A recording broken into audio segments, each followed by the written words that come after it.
예, 안녕하세요. 오늘은 화요일 아침입니다. 오늘 하루가 하나님의 은총 가운데서 참 힘을 얻고 참 쉼을 얻는 그런 하루가 되시길 축복합니다.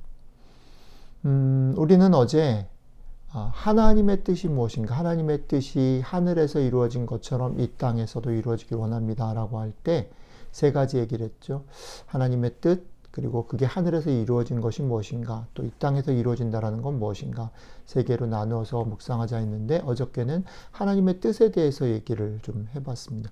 하나님 인간을 창조하시는 장면을 통해서 우리가 막힘이 없는 완벽한 사귐과 소통을 나누는 멋진 존재로 창조되었고 그것이 하나님의 뜻이다라고 말씀을 나누어 보았습니다.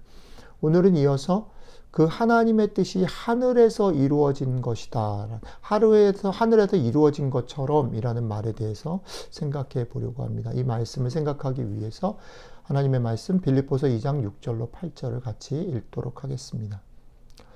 그는 근본 하나님의 본체시나 하나님과 동등됨을 취할 것으로 여기지 아니하시고 오히려 자기를 비워 종의 형체를 가지사 사람들과 같이 되셨고 사람의 모양으로 나타나사 자기를 낮추시고 죽기까지 복종하셨으니 곧 십자가에 죽으심이라. 아멘. 빌립보서 2장 이 말씀은 초대교회 성도들이 우리 주님을 생각하면서 예배 시간마다 불렀던 찬양의 가사라고 하지요. 이 초대교회 교인들이 불렀던 이 찬양의 가사 속에는 두 가지 얘기가 들어있습니다. 겉으로 보기에는 예수님의 낮아지심과 예수님의 순종에 대해서 얘기하는 것 같지만 사실은 여기에는 또 하나의 숨겨져 있는 우리가 눈여겨보아야 할 중요한 얘기가 하나 있습니다. 그것은 뭐냐면 그렇게 낮아지시고 이 땅 가운데 오신 아들 예수님을 보내신 아버지 하나님의 이야기라는 것입니다. 어저께 말씀드렸죠. 하나님께서 온 세상을 우리를 아름답게 충분히 막힘없는 소통이 되도록 창조하셨다라는 말에 되게 숨겨진 뜻 중에 하나가 뭐냐면 위험함에도 불구하고 막힘없는 소통을 위해서 위험함에도 불구하고 우리의 자유의지에 맡기셨다라는 거죠. 오늘도 마찬가지로 그건 사실 대단히 어리석은 선택일 수 있습니다. 오늘도 마찬가지입니다. 그 어리석은 선택에 더한 것이죠. 자기 아들을 망가진 문제를 해결하기 위해서 원래 하나님의 뜻이 왜곡되어지고 뒤틀려진 것을 해결하기 위해서 자기 아들을 이 땅에 보내셨다라는 겁니다. 우리 아버지 하나님께서 아들 예수님에게 이렇게 말합니다. 네가 가야겠다.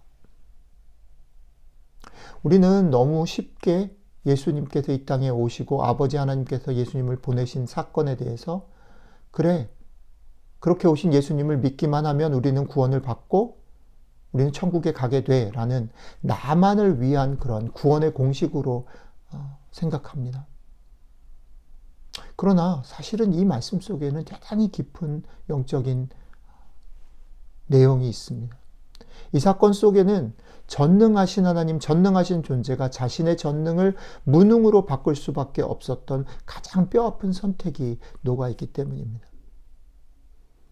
게다가 더 사실은 이게 뼈아픈 것은 자기 자신이 그냥 내려오는 것이 아니라 자기의 아들, 사랑하는 아들을 그렇게 보냈다라는 것입니다. 여러분들 자녀들을 길러보셔서 아시겠지만, 그렇죠? 내가 하는 일보다 내 자녀가 아픔을 당하고 고통을 당하는 일이 훨씬 더 견디기 어렵습니다. 그렇죠? 아이들이 아파서 병원에 갔을 때 아무것도 할 수 없는 부모의 마음들 경험해 보신 적 있죠? 그리고 아이들을 무언가 시킬 때에는 불안한 것입니다. 그렇죠? 자기가 하는 것이 훨씬 편하죠. 차라리 내가 당하는 것이 낫다. 내가 아픈 게 낫습니다라고 기도해 보신 적이 있으시죠? 그런데 오늘 하나님께서 그 일을 아들 예수님에게 하라 하시는 것입니다.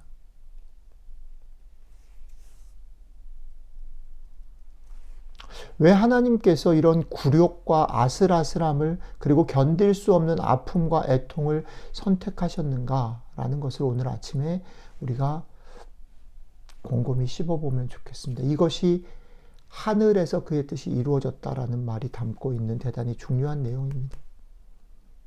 우리는 그것을 계속 아무리 꺼내서 씹어보아도 우리의 찬송 가운데 있는 것처럼 하늘을 두루마리 삼고 바다를 먹물 삼아도 하나님의 은혜를 다 할 수 없는 것처럼 다 할 수 없을 것입니다. 하지만 분명한 것 하나는 아버지 하나님께서 그렇게 하셨다라는 겁니다. 아버지 하나님께서 그냥 말로만이 아니라 그 이 아픔과 수모를 감당하시는 결정을 하셨고 아들 예수님 그것을 순종하심으로 하늘에서 그 뜻이 이루어졌습니다. 하늘의 뜻이 뭐라고 말씀드렸습니까? 막힘없는 소통을 하는 것. 하나님과 우리 사이에, 사람과 사람 사이에, 다른 피조물 사이에 우리가 막힘없는 사귐을, 사랑의 섬김을 나누는 것, 그것을 위해서, 그것이 망가지고 깨어진 것을 회복하기 위해서 하나님이 그냥 말로 하신 것이 아니라 자기 아들을 이 땅에 보내시기로 결정하셨습니다. 사랑하는 성도 여러분, 이것이 오늘 우리가 묵상해야 될 대단히 중요한 내용입니다. 하나님의 뜻은 그냥 이루어지지 않았습니다. 우리가 그것을 지금 살아간다라고 말할 때, 그것을 누린다라고 말할 때, 그것이 이 땅 가운데 다시 왔으면 좋겠습니다라고 말할 때, 그것을 기도할 때, 그것은 그것 뒤에, 그것을 이루기 위해 이런 선택, 사랑의 선택을, 눈물 나는 아픈 선택을 하신 하나님을 묵상하고 그 하나님의 마음을 깊게 생각해 보는 일들이 먼저 일어나야 합니다. 오늘 여러분들이 말씀들을 묵상하고 생각할 때 그 하나님의 마음을 조금이라도 맛보고 깨닫고 알아가실 수 있으면 좋겠습니다. 그것이 여러분들의 삶에 힘이 되고 쉼이 되기를 축복합니다. 기도하겠습니다. 하나님, 이 땅에 망가지는 것, 이 땅에 소통이 이루어지지 않고 화해가 이루어지지 않고 이 땅에 서로 하나님이 원하시는 그 뜻이 이루어지지 않는 것을 견디지 못하시고 아들을 보내신 하나님의 마음을 우리가 조금은 맛볼 수 있도록 깨달을 수 있도록 성령님 우리의 마음을 지켜주시고 우리의 마음을 깨워주시면 참 좋겠습니다. 우리가 그것을 깨닫고 하나님의 그 마음들을 가지고 오늘 하루 우리의 삶 속에 하나님의 뜻이 이루어지기를 원합니다. 원하고 기도하는 그리고 그것을 살아내는 하루가 될 수 있도록 함께 해주십시오. 감사드리며 우리 주 예수님 이름으로 기도드렸습니다. 아멘.